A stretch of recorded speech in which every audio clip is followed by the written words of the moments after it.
harapan menuju jalan yang lurus.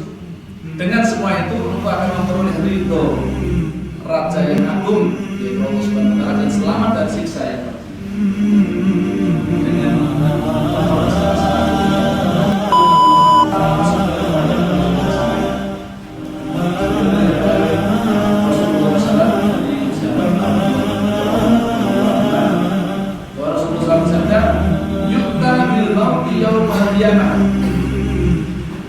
pada hari kiamat nanti kematian didatangkan ka'annahu kabshul amr, dalam bentuk seekor kambing yang berwarna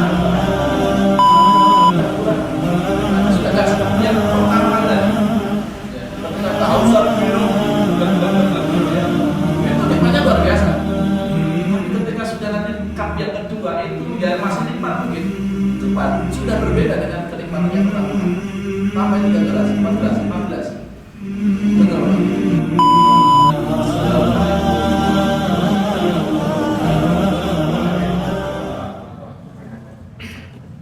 Innal hamdalillah nahmaduhu wa nasta'inuhu wa nastaghfiruh. Wa na'udzu billahi min shururi anfusina wa sayyiati a'malina. Man yahdihillahu fala mudilla lahu wa man yudlil fala hadiya lahu. Asyhadu an la ilaha illallah wahdahu la syarika lahu wa asyhadu anna Muhammadan 'abduhu wa rasuluhu la nabiyya wa rasula ba'da. Usikum rijal nafsi bitaqwallah faqad faza al-muttaqun haythu qala ta'ala fi kitabihi al-karim. A'udzu billahi minasy syaithanir rajim. Bismillahir rahim.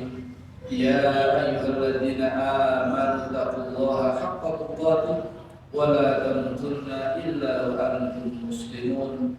Wa qala ya ayyuhalladzina amanu taqullaha wa qulu qawlan sadida yuslih lakum a'malakum wa yaghfir lakum dhunubakum wa man yuti' Allaha wa rasulahu faqad faza fawzan 'azima.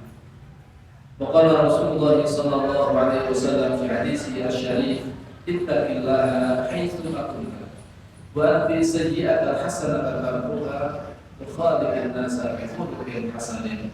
Allahumma shalli wa sallim wa barik ala nabiyyina wa habibina wa qudwatina Rasulillah Muhammadin sallallahu alaihi wasallam wa ala alihi wa sahbihi wa man tabi'ahum bi ihsan ila yaumiddin. Ba'd.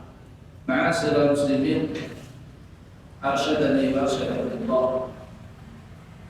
Bapak Ibu yang semoga dirahmati Allah Subhanahu wa Ta'ala. Kita bersyukur alhamdulillah pada kesempatan malam hari ini Allah memudahkan kita untuk menghadiri satu majelis ilmu, bisa bermajelis bersama, duduk bersama dalam satu majelis ta'lim, majelis zikir, majelis yang mengingatkan kita tentang kehidupan akhirat, yang mudah-mudahan dengan mengingat kehidupan akhirat itu akan semakin melembutkan hati kita, dan ketika hati kita yang lembut, insya Allah iman kita akan semakin meningkat dan semakin menguat. Maka hal ini adalah merupakan karunia serta nikmat dari Allah SWT yang mudah-mudahan ini menjadi indikator, menjadi indikasi bahwasanya mudah-mudahan kita semuanya yang hadir dalam kesempatan majelis yang mulia ini Allah kehendaki kita mendapatkan kebaikan di dunia wal akhirah. Ya Rabbal Alamin. Salam salawat kita haturkan kepada uswah kita, suri tauladan kita, panutan kita, idola kita, Rasulullah Muhammad sallallahu alaihi wasallam, dan juga kepada seluruh sahabatnya, para tabi'in, tabi'in, serta seluruh umatnya yang senantiasa mentaati beliau hingga yaumil akhir nanti. Mudah-mudahan kita termasuk di antara sekian banyak dari umat beliau yang telah mendapatkan syafaat beliau di yaumil kiamat nanti, dan mudah-mudahan kita diberikan kesempatan bisa menyertai Rasulullah dimasukkan ke dalam jannahnya Allah Subhanahu wa Ta'ala. Amin. Ma'asyiral muslimin, arsyadani wa arsyaдаkumullah.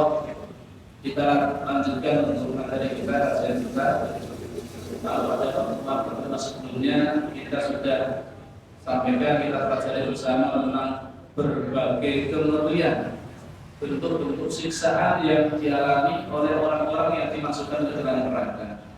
Maka pada malam hari ini biar nanti juga berimbang, tidak hanya rasa takut saja, tapi juga biar kita juga punya harapan. Maka kita juga perlu berimbang, kita sampaikan yaitu gambaran-gambaran tentang kenikmatan serta keindahan dari jannah atau surga. Ma'asyiral muslimin arsyadani wasallamullah, surga itu adalah benar adanya. Neraka juga suatu yang hak alias benar adanya. Allah menciptakan keduanya. Dan tentunya masing-masing juga Allah akan penuhi dengan manusia, jin dan manusia.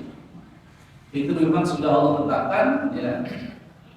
Neraka juga akan dipenuhi oleh Allah SWT dengan jin dan manusia. Jannah pun juga akan dipenuhi, ada penghuni-penghuni. Dan itu sudah ditentukan oleh Allah SWT. Ketetapan apakah si fulan itu nanti di surga, si fulan di neraka, itu sudah Allah tetapkan. Dan kita nggak ngerti apakah kita itu termasuk yang mana. Kalau kita berada di mana nanti akan dimasukkan ke dalam jannah atau di neraka. Maka yang paling penting bagi kita sekarang ini adalah bagaimana kita memperhatikan amal kita masing-masing di dunia ini. Kita perhatikan betul-betul amal kita, baik yang zahir maupun yang batin, terutama amal yang batin kita. Itu betul-betul kita koreksi, kita perhatikan betul. Karena yang menentukan nanti kita itu akan dimasukkan ke dalam jannah atau apabila dimasukkan ke dalam neraka, itu adalah amal kita di dunia ini. Dan barang siapa yang Allah mudahkan, ini yang jadikan kabar gembira bagi kita semuanya. Kalau Allah itu mengendari seorang itu, ya, mentakdirkan dia dimasukkan ke dalam jannah, termasuk ahli sa'adah, maka dia akan dimudahkan untuk melakukan amalan-amalan penduduk surga. Dia akan diringankan untuk melaksanakan berbagai macam ketaatan kepada Allah Subhanahu wa Ta'ala. Dimudahkan, diringankan. Sholat jamaah ringan, menghadiri kajian sedekah mudah. Ini bagian dari mudah-mudahan Allah Subhanahu wa Ta'ala menghendaki, ya, kita semuanya dari kita berdoa kepada Allah Subhanahu wa Ta'ala, mudah-mudahan betul-betul Allah menghendaki kita ini dimasukkan ke dalam jannahnya Allah Subhanahu wa Ta'ala. Amin ya rabbal alamin. Sebaliknya kalau Allah menghendaki seorang itu dimasukkan ke dalam neraka, maka orang tersebut juga akan dimudahkan melakukan amalan-amalan penduduk neraka. Akan sangat mudah sekali dia untuk melaksanakan kemaksiatan kepada Allah Subhanahu wa Ta'ala, dan kemudian sampai akhir hayatnya pun dia tidak bertobat. Akan berat sekali dia untuk bertobat kepada Allah Subhanahu wa Ta'ala, sehingga meninggalnya dalam keadaan syukur. Maka yang harus kita perhatikan adalah bagaimana kita amal kita itu di dunia ini, terus kemudian kita jaga. Kita berusaha untuk istiqomah di atas keimanan kita, di atas amal ibadah kita di dunia ini dengan sebaik-baiknya, dengan terus memperhatikan gerak-gerik hati kita. Karena ini sangat menentukan. Amaliyah batin ini tidak kelihatan, tapi itu sangat dominan menentukan bagaimana diterima dan tidaknya amal ibadah kita. Itu adalah dari amaliyah batin kita, keikhlasan kita dalam melaksanakan ibadah kepada Allah Subhanahu wa Ta'ala. Itu yang sangat menentukan nanti apakah ibadah kita diterima oleh Allah Subhanahu wa Ta'ala atau tidak. Maka ya, mudah-mudahan hadirnya kita di majlis-majlis yang semacam ini, mudah-mudahan ini menjadi indikasi, ya, mudah-mudahan kita diberikan keistiqomahan di atasnya, sehingga kita itu betul-betul dimudahkan untuk melaksanakan berbagai macam ketaatan-ketaatan di akhir hayat kita nanti. Sehingga kita juga dalam keadaan muslim. Ma'asyiral muslimin rahimakumullah, perlu sudah kita sadari bahwasanya Allah di akhirat itu kehidupan yang abadi dan tidak ada kematian. Yang di neraka juga disiksa di neraka sedemikian rupa dan tidak akan pernah mati.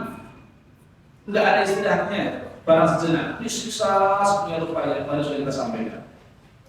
Sebagaimana dikatakan oleh Rasulullah SAW dari sahabat Abdullah bin Umar radhiyallahu anhu, bahwa Rasulullah SAW bersabda, "Yu'ta bil mauti yaumal qiyamah." Pada hari kiamat nanti kematian didatangkan ka'annahu kabsyun amlah, dalam bentuk seekor kambing yang berwarna antara hitam dan putih. Seekor kambing. Fayudbahu bainal jannati wan nar, kemudian kambing tersebut disembelih di antara surga dan neraka. Alias maut tadi, kematian itu disembelih. Kematian itu sendiri didatangkan seperti domba yang berwarna hitam dan putih, kemudian disembelih ya, di antara surga dan neraka. Alias kalau maut itu sendiri sudah disembelih, maka sudah tidak ada lagi yang namanya kematian. Alias penghuninya nanti akan kekal di sana. Wa yuqalu ya ahlal jannah, kemudian dikatakan wahai ahlul jannah, khuludun fala mauta, kekal di surga dan tidak ada lagi kematian. Tidak ada yang namanya kematian. Wa ya ahlan nar, wahai penduduk neraka, khuludun fala mauta, kekal di neraka dan tidak ada yang namanya kematian. Alias maksudnya adalah ya, seseorang ketika disiksa di neraka walaupun sudah hangus terbakar sekalipun, hancur memberi siksa di situ, tapi tidak mengalami kematian. Bahkan dikembalikan seperti semula, diganti dengan kulit yang baru, disiksa lagi, hancur lagi, hangus lagi, kembalikan lagi, dan seterusnya. Lihat itu ada agar supaya mereka merasakan perpinya sisa dari Allah Subhanahu wa taala, buah dari perbuatan ketika hidup di dunia tidak mau taat kepada Allah Subhanahu wa taala, dirasakan nanti di akhirat nanti. Maka sekali lagi kita tentunya sangat takut dengan berbagai macam ancaman-ancaman dan kemungkinan siksa dan neraka. Akan tapi kita juga mesti harus memperbesar harapan kita bahwasanya ya, jannah itu penuh dengan kenikmatan dan akan kita raih dengan ketaatan kita kepada Allah Subhanahu wa taala. Maka sekali lagi kita perhatikan amal yang kita di dunia ini dan berusaha istiqomah di atasnya. Karena seseorang akan dimatikan oleh Allah Subhanahu wa taala berdasarkan dengan kebiasaan. Kalau kita terbiasa melaksanakan ibadah kepada Allah, ketaatan kepada Allah, insyaallah Allah akan mudahkan kita untuk diwafatkan dalam keadaan husnul khatimah. Amin Allahumma. Selanjutnya gambaran surga dan jenis-jenis kenikmatannya, supaya kita juga mengetahui bagaimana keindahan surga. Meskipun ma'asyiral muslimin digambarkan di dalam Al-Quran maupun hadis Nabi SAW tentang indahnya surga, tapi itu belum mewakili, alias kita belum bisa apa istilahnya membayangkan. Meskipun kita barangkali ketika diterangkan buah-buahannya yang terbesit dalam hati kita atau bayangan kita, barangkali ya buah-buah sesuai dengan akal kita ini, ya, sesuai dengan pengetahuan kita. Misalkan ada sungai, ya sungai madu, sungai kompari ada di dalam gambaran otak kita ini. Tapi hakikatnya yang di surga jauh berbeda. Ya. Kalau seperti anggur di surga itu tidak sama dengan anggur yang ada di dunia. Kalau ada khamr di surga nanti sebagai minuman, bahkan sungai khamr itu tidak sama dengan khamr yang ada di dunia. Jauh sekali berbeda. Al-Ghazali rahimahullah beliau berkata yang ringkasnya, tetapi ingatlah wahai saudara, di samping tempat yang sudah Anda ketahui kesedihan dan kesengsaraannya tersebut, yaitu di neraka, kemudian di neraka, di sana juga terdapat tempat lain yang sangat berbeda keadaannya. Di sana itu maksud besok di kehidupan akhir. Itu juga ada selain tempat yang ngeri seperti tadi, ya, berbagai macam siksaan yang ada di neraka. Ternyata juga ada tempat yang lain yang kondisinya jauh berbeda, berkebalikan. Ya, bayangkanlah sebagian dari kenikmatan dan kesenangannya. Sebab orang yang jauh dari salah satunya berarti ia menetap pada yang lainnya. Jadi kalau dia dijauhkan dari neraka, berarti dia akan dimasukkan ke dalam jannah. Sebaliknya kalau dijauhkan dari jannah, berarti dia akan didekatkan kepada neraka. Nauzubillah min dzalik. Karena nggak ada tempat di tengah-tengah, nggak ada. Surga, neraka, ya, akan dipenuhi semua oleh manusia dan jin. Dan tidak ada tempat kemudian manzilatun bainal manzilatain. Ada satu manzilah, satu tempat di antara dua tempat, yaitu nggak di surga, nggak di neraka, tidak ada. Ya. Nanti akan diberikan, yaitu adalah kalau nggak di surga berada di neraka, kalau nggak di neraka berada di jalan. Tidak ada tempat yang di tengah-tengah. Tanamkanlah rasa takut dalam hatimu dengan membayangkan bencana-bencana neraka jahim. Kobarkanlah harapan. Nah, ini petunjuk beliau dari Imam Al-Ghazali. Kobarkanlah harapan dalam hatimu dengan membayangkan kenikmatan yang kekal bagi penghuni surga. Kenikmatannya yang kekal bagi kita. Dan kalau kita itu pengennya nikmat terus, kita bersabar sedikit di dunia dengan ketaatan kita dan meninggalkan larangan Allah Subhanahu Wa Taala. Kenikmatannya besok di akhirat kekal, tidak berkurang sedikit pun. Tidak ada teori namanya kepuasan menurun, tidak ada. Teori kepuasan menurun itu hanya ada di dunia. Dengan menikmati makanan yang lezat sekalipun, seenak apapun, pasti ada puncak kepuasan. Setelah itu pasti akan mengalami penurunan. Tidak mungkin akan seperti enak terus, tidak mungkin. Sampai satu piring masih nikmat, 2 piring mungkin sudah masih nikmat, 3 piring, 4 piring, 5 piring, benar. Sudah gak nikmat lagi rasanya.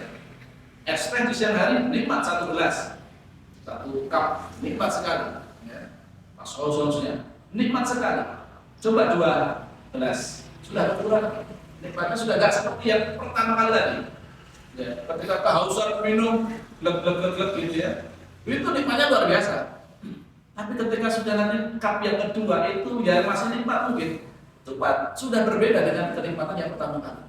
Tambah 3 gelas, 4 gelas, 5 gelas, benar lagi, benar. Ya, sudah gak nikmat lagi, rasanya malah tersiksa. Ya, tidak bisa menikmati. Itulah dunia.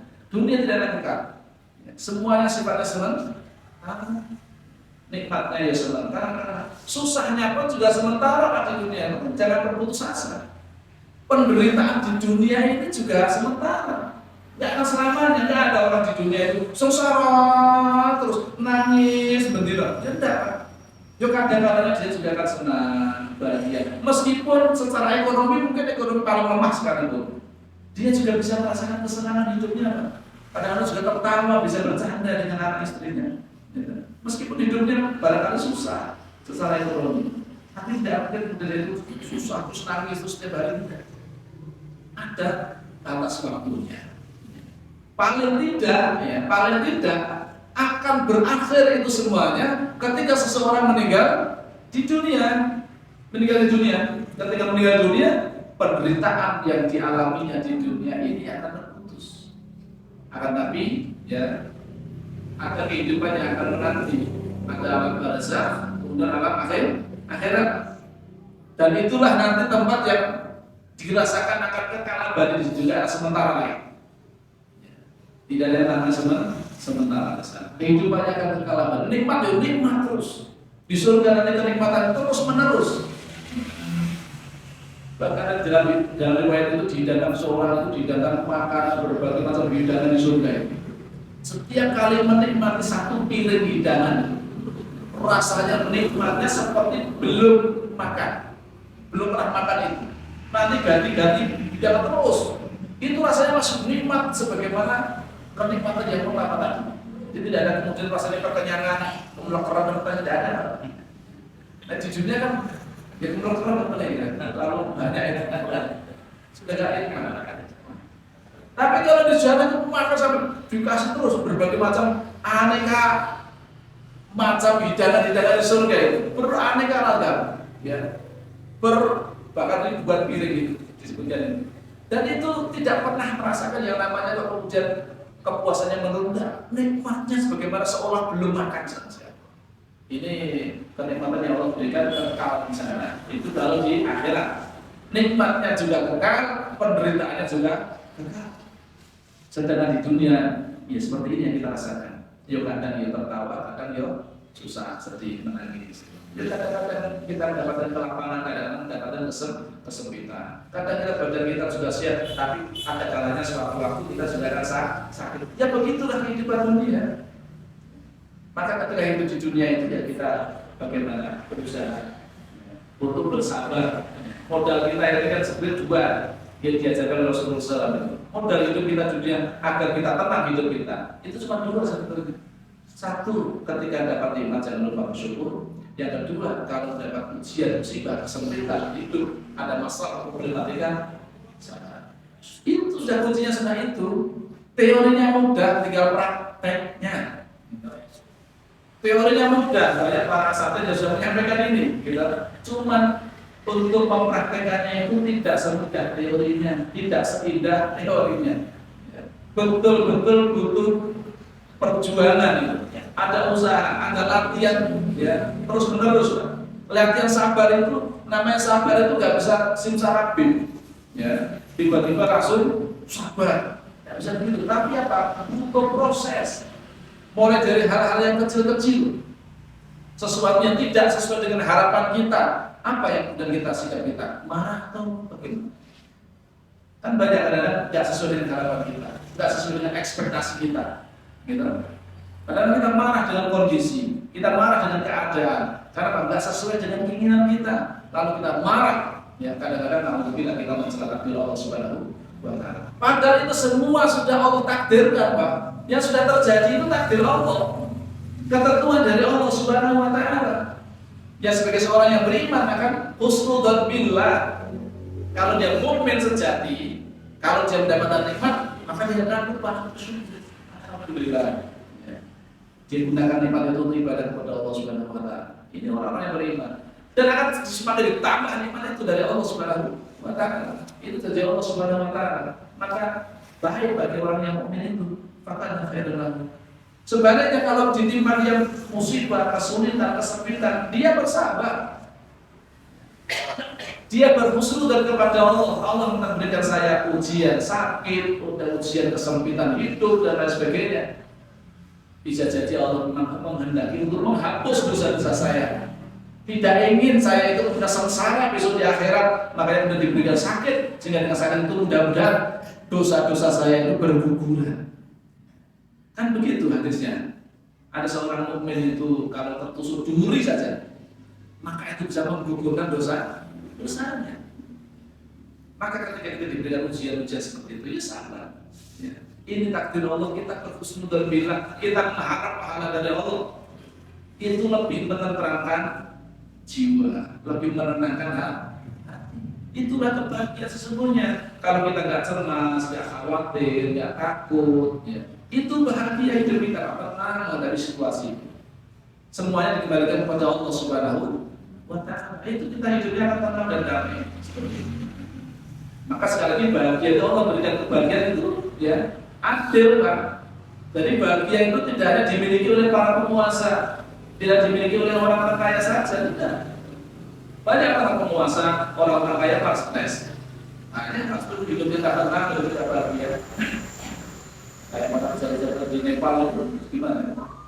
Malah kemudian sama rakyatnya ditelanjangi, dilemparkan ke sungai, dilempar batu, ya Allah. Tidak tenang hidupnya. Maka ya kebahagiaan itu adanya di dalam hati, dan konsep hidup bahagia itu ada di dalam agama kita, yaitu agama Islam. Rasul telah memberikan petunjuk itu kepada kita semua.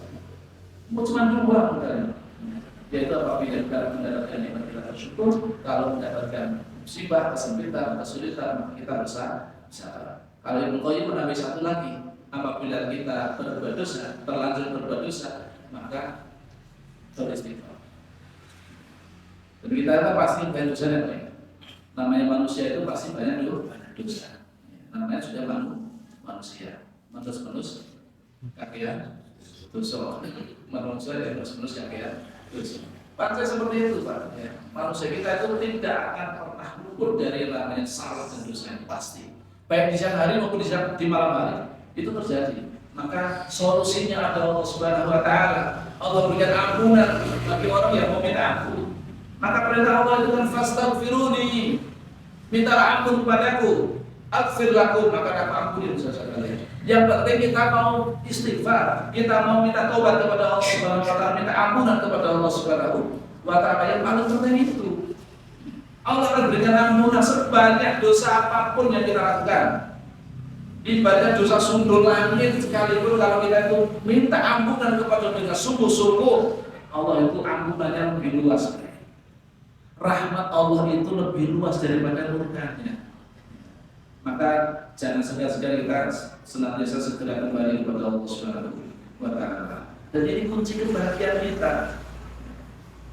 Idza adnaba abadu, idza u'ima syakara, wa idza tuliya sabara, wa idza adnaba istaghfar. Kata Ibnu Qayyim, tiga hal ini. Kalau Rasulullah konsepnya dua lagi. Ma'asyiral muslimin, arsyadani wa astaghfirullah.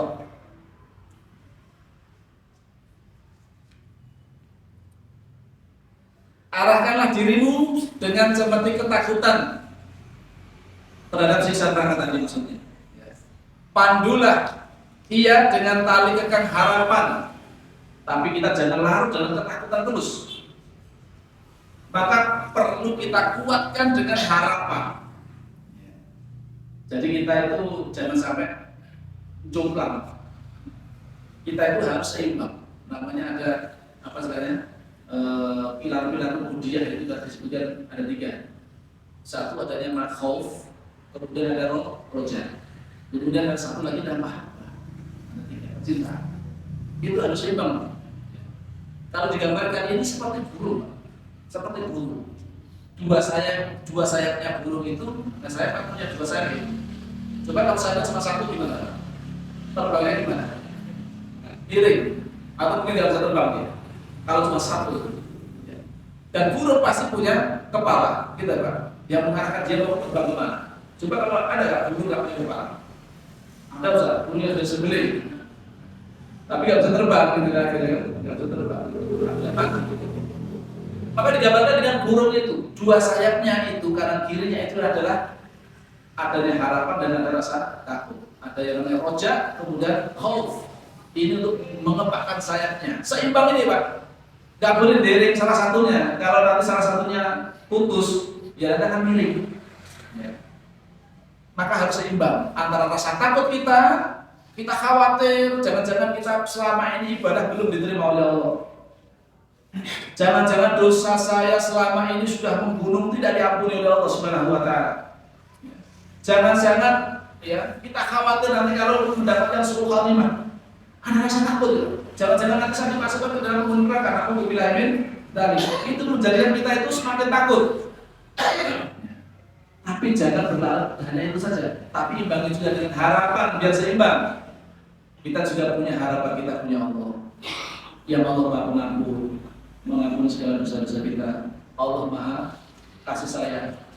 Yang Allah berikan rahmatnya bagi hamba-hambanya. Rahmat Allah sangat luas, ampunan Allah sangat luas, dan seterusnya.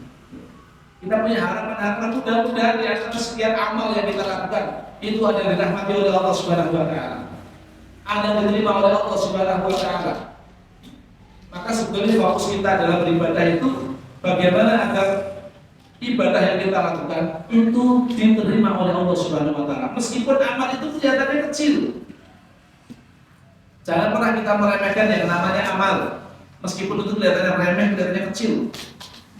Tapi kalau itu kita kerjakan dengan penuh keikhlasan dan itu dirahmati oleh Allah amal tersebut, bisa jadi amal itu yang akan menolong kita.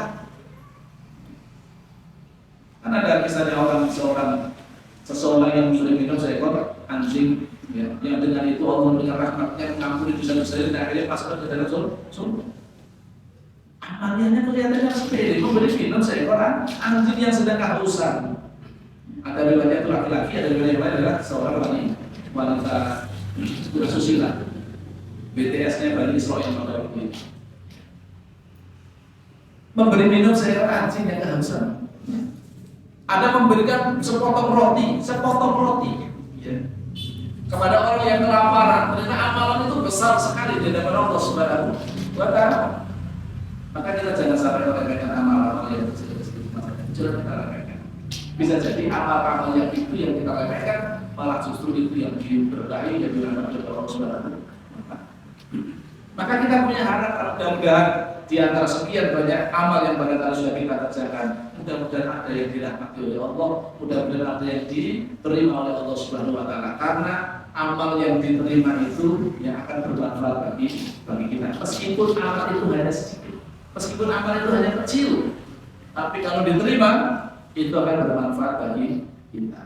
Sebaliknya amal yang banyak, amal yang besar, tapi kalau sudah tidak diterima oleh Allah Subhanahu wa taala, itu hanya akan menjadikan kita sengsara kelak di akhirat. Maka fokus kita bagaimana amal kita itu diterima oleh Allah Subhanahu wa taala. Maka juga diperbesar harapan kita, rojak kita juga harus diperbesar.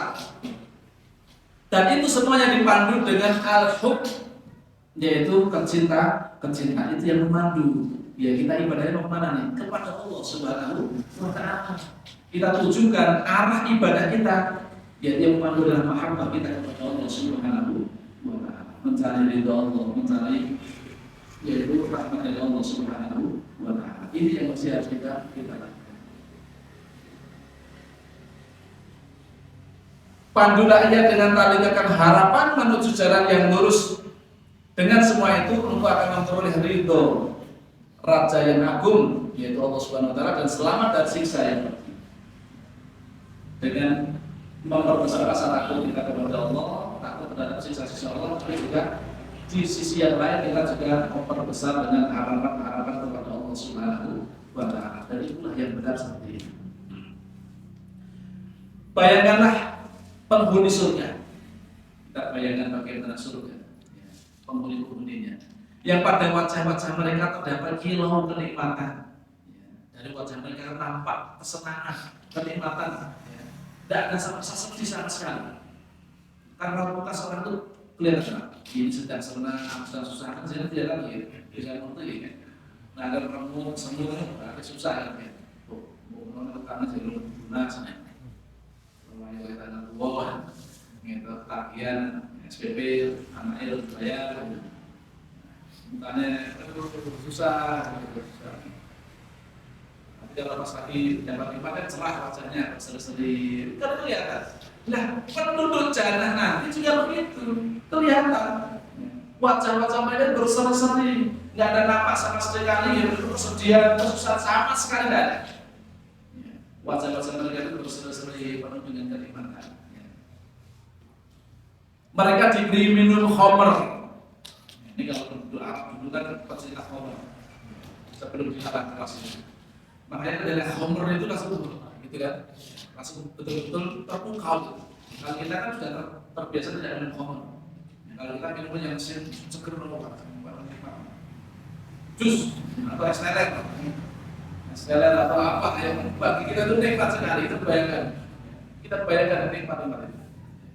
Mereka diberi minum khamr murni,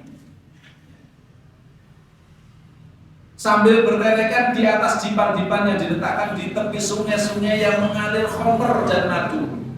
Jangan bayangkan, ya, Jazirah Arab, Pak. Jazirah Arab itu kan isinya apa?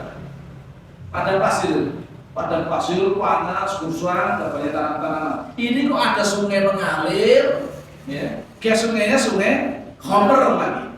Gitu. Khamr kecintaan mereka. Ya, mereka hobi minum khamr dulu sebelum dilarang dengan biasa itu minum khamr. Jadi minuman harian mereka biasa. Rasanya nikmat bagi mereka. Ya. Dan ini khamr di akhirat berbeda dengan khamr yang ada di dunia. Tidak membuat mabuk. Ya. Dan itu disediakan bukan hanya sekedar satu gentok, dua gentok, tapi sungai mengalir. Ya. Mereka sambil menikmati, jangan sambil minum khamr. Ya. Yang sangat lezat di atas dipan-dipan, berderet di dipan-dipan, ada sungai yang mengalir, di sebuah kebun yang sangat indah, ada tumbuh-tumbuhan yang ranum-ranum. Ini kan bahaya bagi orang Arab pada waktu itu, luar biasa sekali kan? Luar biasa sekali, karena mereka jarang sekali melihat pemandangan yang seperti itu. Ada sungai, ada kebun-kebun yang indah, itu jarang sekali. Yang dilihat panas padang pasir itu. Ya, banyak yang dilihat. Maka ketika digambarkan seperti itu sangat membuka sekali seleranya. Ini luar biasa sekali.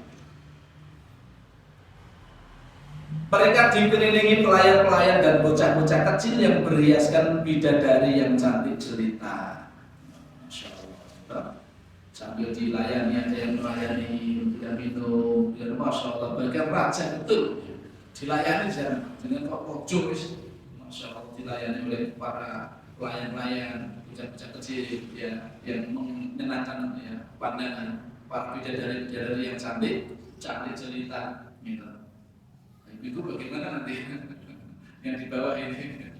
Jangan khawatir ibu ya, jangan khawatir ya. Jenengan nanti kalau ya sama-sama masuk surga, jangan dengan suami jenengan ya, sama-sama masuk surga, dan itu juga akan berjodoh besok di surga. Yang menjadi ratunya bidah. Ibu lah senang dengan ratu kan, dilayani segala macam, pakai pakaiannya, perhiasannya yang indah-indah luar biasa. Ya. Jangan khawatir bu ya, nikmatan sana itu sudah akan ada salam lagi luar biasa. Mereka bagaikan permata yakut dan marjan yang belum pernah disentuh oleh manusia atau jin.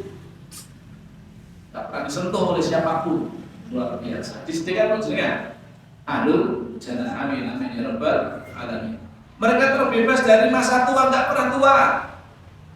Nah, nggak pernah tua, menua. Ya kita pun semuanya akan menua. Tapi penduduk surga nanti tidak akan menua.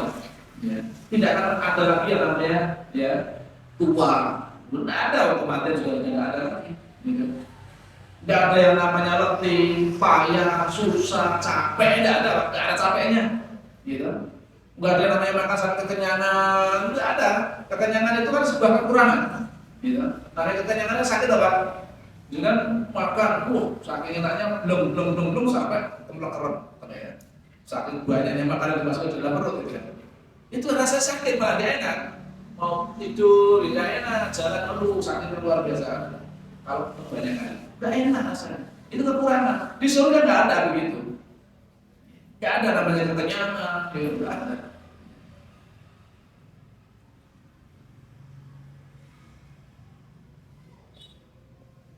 Mereka terbebas dari masa tua dan dipingit di dalam rumah. Mereka dikelilingi gelas-gelas dan kendi-kendi dari air yang mengalir berwarna putih dan terasa lezat bagi para peminumnya. Mereka juga dikelilingi pembantu-pembantu dan anak-anak seperti permata yang tersimpan sebagai balasan terhadap apa yang mereka kerjakan di dunia. Itu balasan jenengan buah jenengan sabar nindaki dawuh Gusti Allah, sabar ninggalke larangan Allah Subhanahu wa taala, itu kelak akan diundi di akhir dengan kenikmatan yang luar biasa. Di tempat yang aman, di dalam surga-surga, di mata air surga, di tempat yang disenangi di sisi Zat yang maha kuasa. Di dalamnya ini ada kenikmatan lagi yang luar biasa. Tidak ada nikmat yang lebih nikmat dari ini. Apa itu? Di dalamnya mereka melihat wajah Rabb yang maha pemurah, sementara wajah-wajah mereka disinari eloknya kenikmatan. Mereka tidak ditutupi debu hitam dan tidak pula kehinaan, karena mereka adalah para hamba yang mulia, bisa mendapatkan kenikmatan terbesar di surga, yaitu menyaksikan wajah Allah Subhanahu wa taala. Selama ini yang kita ibadah, yang kita sembah, ya, maka kita dapat kenikmatan yang luar biasa. Semua akan merasakan kenikmatan yang luar biasa, melebihi nikmat-nikmat tadi yang lain. Minum obat, bidadari yang cantik, sulinda, makanan yang betul yang enak. Itu khas semuanya dengan nikmat yang kita menyaksikan, melihat wajah Allah Subhanahu wa taala. Wallahu a'lam. Sampai situ dulu. Tadi saya sampaikan, insyaallah kita sampaikan nanti kita lanjutkan ya. Kenikmatan surga ya, melebihi yang dibayangkan dan dihayalkan oleh manusia. Tidak bisa kita bayangkan, ya, belum pernah terbesit dalam hati manusia. Wallahu a'lam. Mudah-mudahan sedikit yang kita sampaikan tadi mudah-mudahan ada manfaat dan kesalahan kita semuanya, ya, bisa menggugah kita semuanya untuk semakin termotivasi ya, memperhatikan amal kita di dunia ini ya, dengan sebaik-baiknya. Utamanya adalah amalia-amalia yang sifatnya batin yang tidak kelihatan, karena amalia dohir itu akan sangat ditentukan dengan amalia yang ada dalam hati kita atau batin kita. Niatan kita masing-masing itu sangat berpengaruh. Oleh karena itu ya, terus kita berbenah memperbaiki diri kita dan kita semuanya